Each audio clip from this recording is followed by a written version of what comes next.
Welcome to Ghosh smart kitchen. Ghosh smart কিচেনে সবাইকে স্বাগত জানাই। আজ আমি তৈরি করে দেখাবো আমোদি মাছের ঝাল রেসিপি।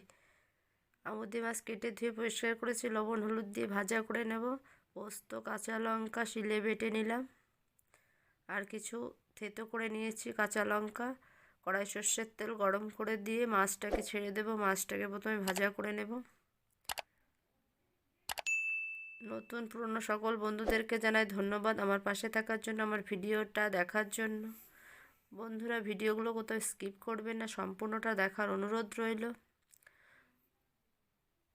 তো মাছগুলো এক সাইড হয়ে গেছে, উল্টে দিলাম। আমোদি মাছের ঝাল রেসিপি একবার হলেও বাড়িতে ট্রাই করবেন, খুব টেস্টি লাগে। শীতকালে সব থেকে ভালো লাগে খেতে।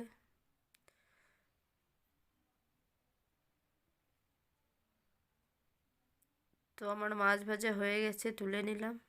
সবগুলো মাছ আমি একই প্রসেসে ভেজে নেব। এই তেলের মধ্যে ফোড়ন দিয়ে দেব।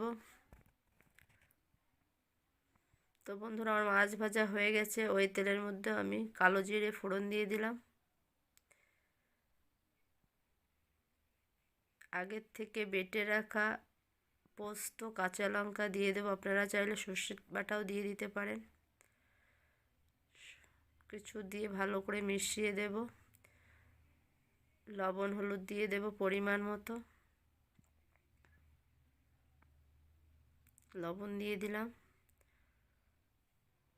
হলুদ গুঁড়ো দিয়ে দেব। ভালো করে সব কিছুকে আবারও মিশিয়ে নেব। কিছুটা জল দিয়ে দিলাম বাটি ধুয়ে। তো দেখুন, আমি এতটা পরিমাণ জল দিয়েছি। ফুটে উঠলে মাছটাকে দিয়ে দেব। অল্প একটু লাল লঙ্কার গুঁড়ো দিয়ে দিলাম। আপনারা চাইলে স্কিপ করতে পারেন। তো দেখুন, আমার তরকারিটা ফুটে উঠেছে। এই পর্যায়ে ভেজে রাখা মাছগুলোকে অ্যাড করে দেব, দিয়ে আরও কিছুক্ষণ ফুটিয়ে নামিয়ে পরিবেশন করব।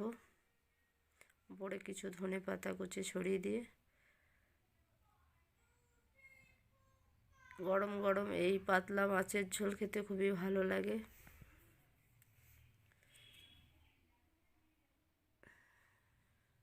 তো বন্ধুরা, দেখুন আমার মাছের ঝোলটা অনেকটাই হয়ে এসছে। একটু পরে নামিয়ে পরিবেশন করব। প্রত্যেকে একটু কাঁচা তেল দিয়ে দেবো, সর্ষের তেল। এতে করে খেতে আরও টেস্টি লাগে। তো আমার মাছের ঝাল রেডি হয়ে গেল। উপর থেকে কিছু কুচানো ধনে পাতা দিয়ে নামিয়ে পরিবেশন করলাম।